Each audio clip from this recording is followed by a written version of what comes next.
గజం భూమి కేవలం 5,000 రూపాయలతో 135 గజాల డిటిసిపి అండ్ రేరా ఫ్లాట్ కేవలం 7 లక్షలు మాత్రమే. Hello welcome back to our channel. ఈ రోజు మనతో ఉన్నారు మనీ అండ్ బిజినెస్ కోచ్ అయిన కిరణ్ గారు. సార్తో మాట్లాడతాం. Hi sir. Hi sir. Today's వరల్డ్లో మనం ఎక్కువ యూస్ చేస్తున్న యాప్స్లో ముఖ్యంగా మనీకి సంబంధించి పేటిఎం, ఫోన్పే ఇవి చాలా కామన్ అయిపోయినాయి అన్నమాట. వితౌట్ క్యూఆర్ కోడ్ ఏ పని అవ్వట్లేదని చెప్పాలి. సో ఈ రెండు యాప్స్ని యూస్ చేసుకుని మనం ఇన్వెస్ట్మెంట్ కూడా చేయొచ్చు అంటారా? 100% చేయొచ్చు. కానీ అసలు ఈ పేటిఎం కానీ ఫోన్పే కానీ ఇంకోటి గూగుల్ పే కానీ వాట్ ఎవర్ ఇట్ ఇస్, ఇవన్నీ యాప్స్ ఏంటంటే యూపీఐ ట్రాన్సాక్షన్ చేసుకోవడం కోసం అని చెప్పి చాలా మందికి తెలిసింది. ఇదే మ్యాక్సిమం దానికి యూస్ చేస్తాను. నేను ఏం చేస్తాను, ఫోన్ తీసుకుంటాను, ఏదైనా ఎవరికైనా పేమెంట్ చేయాలంటే టక్మనే ఫోన్ నెంబర్ కొడితే ఫోన్ నెంబర్ చేసుకోవచ్చు, లేదంటే షాప్కి వెళ్ళి స్కాన్ చేసినా కానీ నాకు అయిపోతుంది. అది పేటిఎం కావచ్చు, ఫోన్పే కావచ్చు, ఇంకోటి కావచ్చు. ఓకే, అయితే దీని ద్వారా అసలు ఎన్ని సర్వీసెస్ చేసుకోవచ్చు అని ఎవరికి తెలియదు. ఫర్ ఎగ్జాంపుల్ లెట్ సే అందులో ఇన్సూరెన్స్ పేమెంట్లు చేసుకోవచ్చు, లోన్ పేమెంట్లు చేసుకోవచ్చు, ఈవెన్ మెట్రో కార్డ్ ఏదైతుందో అది రీఛార్జ్ చేసుకోవచ్చు. రీఛార్జెస్ అన్నీ జరుగుతుంటాయి. అన్ని రకాల ఆప్షన్స్ అనేది ఒక యాప్ అనేది ఇచ్చింది. ఓకే, అయితే దీనిలో మెయిన్గా ఖర్చు పెట్టే యాప్స్ అని ఇచ్చేసింది. ఇప్పుడు ఫర్ ఎగ్జాంపుల్ రీఛార్జ్ అంటే ఖర్చే, ఓకే, తర్వాత రెంట్ పెట్టాలని ఖర్చే, లోన్ పేమెంట్ చేయాలి, అన్ని ఖర్చులే ఇచ్చింది. మరి ఎక్కడ సేవింగ్స్ ఉన్నాయి, ఎక్కడ ఇన్వెస్ట్మెంట్స్ ఉన్నాయి? అదే యాప్లో ఉంటే ఎంత బాగుంటుంది. ఉన్నాయి, కానీ కొంతమంది చూసుకోలేరు, కొంతమంది చూసుకుంటారు. చాలామంది చూసుకున్నారు, కొంతమంది చూసుకోలేదు. అయితే ఇప్పుడు పాయింట్ ఏంటంటే, ఇప్పుడు ఇన్వెస్ట్మెంట్స్ దీనికి వస్తే ఒక పేటిఎం తీసుకున్న ఎగ్జాంపుల్, పేటిఎంలో కూడా వీ కెన్ ఇన్వెస్ట్. ఎలా అంటే ఒక ఆప్షన్ చెప్తా, దాంట్లో 3 ఆప్షన్స్, ఒక ఆప్షన్ చెప్తా. ఒక ఆప్షన్ వచ్చేసి గోల్డ్. మనం గోల్డ్ని పేటిఎంలో కానీ ఫోన్పేలో కూడా మనం కొనుక్కోవచ్చు. ఏ గోల్డ్లో డైరెక్ట్ మనం కొనుక్కోవటంటే ఎట్లా కొనుక్కోవాలి? Digital gold. డిజిటల్ ద్వారా మనం గోల్డ్ని 10 రూపీస్తో స్టార్ట్ చేసి ఎంతైనా కొనుక్కోవచ్చు. 10 రూపీస్ నుంచి? Yes. Is it possible sir? అండి 100% అండి. ఎలా డిజైన్ అని చేస్తుంది? ఆటోమేటిక్గా ఏపీఎం యాప్ ఓపెన్ చేయండి, పేటిఎం యాప్ ఓపెన్ చేయండి, దానిలో గోల్డ్ అని కొట్టండి. గోల్డ్ అని కొట్టిన తర్వాత మీకు ఇన్వెస్ట్మెంట్ ఆప్షన్స్ వస్తుంది. మీరు క్లిక్ చేస్తే ఇది ఆటోమేటిక్గా 10 రూపీస్ నుంచి స్టార్ట్ చేసుకొని మీరు డిజిటల్ గోల్డ్ కొనుక్కోవచ్చు దానిలో. సో ఇన్వెస్ట్మెంట్ అనే ఆప్షన్ దాంట్లో స్టార్టింగ్ 10 రూపీస్తో స్టార్ట్ అయ్యింది. ఇది కాకుండా ఇంకా ఏంటి, మీరు మ్యూచువల్ ఫండ్స్లో కూడా ఇన్వెస్ట్ చేసుకోవచ్చు త్రూ పేటిఎం, ఫోన్పే. అంటే they registered as one of the stock broker కింద రిజిస్టర్ అయి ఉన్నారు కాబట్టి మీరు దాని ద్వారా కూడా మీరు రిజిస్టర్ చేసుకొని ఆటోమేటిక్గా మీరు ఇన్వెస్ట్మెంట్ పెట్టుకోవచ్చు. ఫర్ ఎగ్జాంపుల్ మ్యూచువల్ ఫండ్స్లో ఉంది కొన్ని యాప్స్ ఏంటంటేనండి, ఇప్పుడు ఫర్ ఎగ్జాంపుల్ లెట్ అస్ సే ఒక స్టాక్ బ్రోకర్ కంపెనీని నేను ఎందుకు చూస్ చేసుకోవాలి అంటే, వాడు నాకు సర్వీసెస్ బాగా ఇస్తే నేను మంచిగా చూస్ చేసుకుంటా. అర్థమైందా మీకు? అంటే ఈ బ్రోకరు నాకు సర్వీసెస్ బాగా ఇవ్వాలి. ఏం సర్వీసెస్ ఇవ్వాలి? నేను ఏ స్టాక్ కొనాలో వాడు చెప్పగలగాలి, తర్వాత కమిషన్ తక్కువ ఉండాలి, తర్వాత నాకు ఇచ్చే చార్ట్స్ ఏవైతే ఉన్నాయో, చార్టింగ్ కానీ ఇంకోటి కానీ ఫండమెంటల్ అనాలిసిస్ నేను చేసుకోవాలి అనుకుంటే దానికి సంబంధించిన ఇన్ఫర్మేషన్ పర్ఫెక్ట్గా ఇవ్వాలి. ఇవన్నీ ఇస్తే అప్పుడు నా యాప్ ద్వారా నేను ఏదైనా చేసుకుంటా. అలాంటి యాప్స్ బయట చాలా ఉన్నాయి. దీని ద్వారా ఎందుకు రావాలి? వీళ్ళు కూడా మంచి సర్వీస్ ఇస్తున్నారు. At the same time commission brokerage తక్కువ. ఓకే, రెండోది ఏ కంపెనీస్ స్టాకులు కొనాలి, ఏ మ్యూచువల్ ఫండ్స్లో కొనాలి వాళ్ళు మనకు సజెస్ట్ చేస్తారు. వాళ్ళు పేటిఎం కావచ్చు, ఫోన్పే కావచ్చు, ఏదైనా కానీ మంచి సజెషన్ నడుస్తుంది. అందుకని చెప్పి మనం దాని ద్వారా ఇన్వెస్ట్ చేసుకోవచ్చు. దీంట్లో మ్యూచువల్ ఫండ్స్ ఇన్వెస్ట్ చేసుకోవచ్చు, డైరెక్ట్ స్టాక్స్ కొనుక్కోవచ్చు, అంటే డీమ్యాట్ అకౌంట్ ఓపెన్ చేసుకోవచ్చు. మనం ఐసిఐసిఐ డైరెక్ట్ అని ఒక కంపెనీ ఉంది, ఐసిఐసిఐ బ్యాంక్ వాడిది, వాళ్ళు డీమ్యాట్ అకౌంట్ ఓపెన్ చేస్తారు. అలానే ఇంకో జీరోదా, ఇట్లాంటి ఎన్ని కంపెనీస్ ఉన్నాయో ఇవన్నీ వాళ్ళందరూ బ్రోకర్ కంపెనీస్. అలానే ఈ పేటిఎం, ఫోన్పేలో కూడా మనం ఇన్వెస్ట్ చేసుకోవచ్చు అనమాట.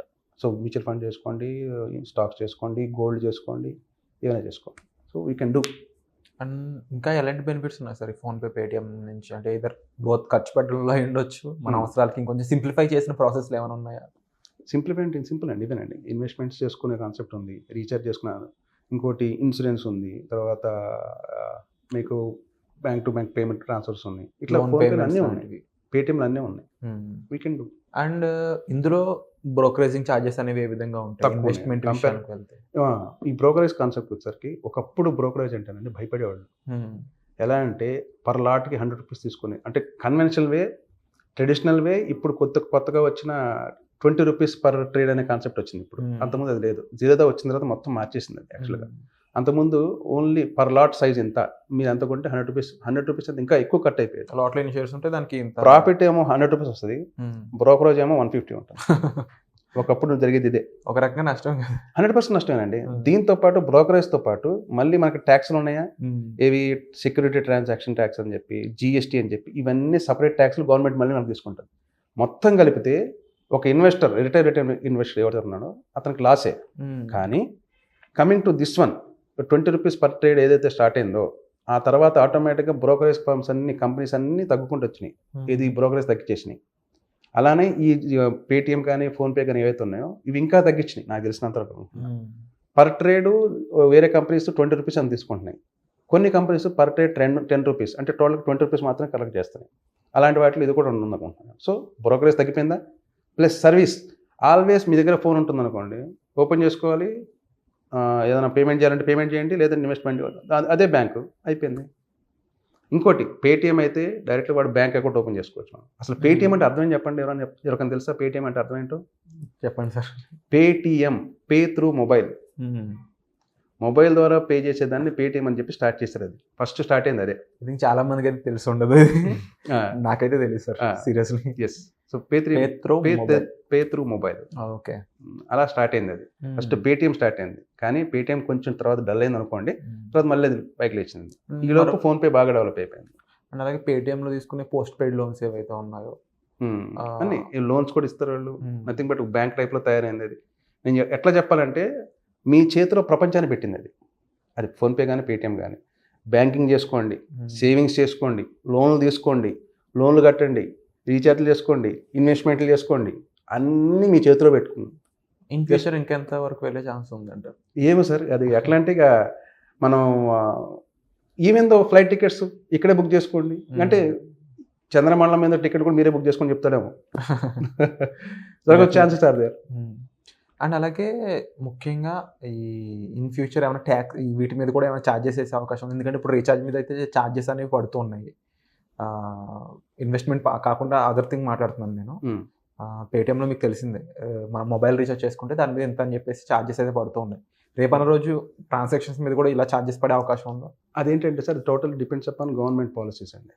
ఇప్పుడు బడ్జెట్ అనేది మారుతూ ఉంటుంది కదా, దాని మీద బేస్ చేసుకొని కొన్ని ఛార్జెస్ జరగవచ్చు, దొరకపోవచ్చు.